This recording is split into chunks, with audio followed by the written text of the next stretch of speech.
ভিক্ষুক রাস্তা দিয়া যায় আর জমিদারের পুত্রবধূও যায়। একজন সামনের থেকে আসতেছে, একজন সামনের দিকে যাইতেছে।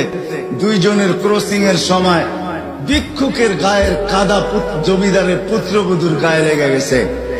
সে দুনিয়া আন্ধার করে ফেলছে, স্বামীকে ডাইকা নিয়ে আসছে, বলছে ভিক্ষুক আমার কাপড় নষ্ট করে দিছে। সে শুধু ভিক্ষুক ছিল না, বৃদ্ধ ছিল। বৃদ্ধ ছিল না শুধু, জীর্ণ ছিল, শীর্ণ ছিল। শরীরে কাপড় ছিল না, ফাটা চিরা কাপড় ছিল। পায়ে জুতা ছিল না, পেটে ভাত ছিল না। জমিদারের পুত্র সইতে পারে নাই, যৌবনী শক্তি সয় কি কইরা তার স্ত্রীর গায়ে ভিক্ষুকের কাদা। বস সমগ্র শক্তিকে হাতে একত্র করে বৃদ্ধের গালে বসায়। বৃদ্ধ কিচ্ছু বলে নাই, শুধু উপরের দিকে তাকায় দুই তিনটা শব্দ উচ্চারণ করছেন। শব্দগুলা হলো ইয়া মাল্লাহ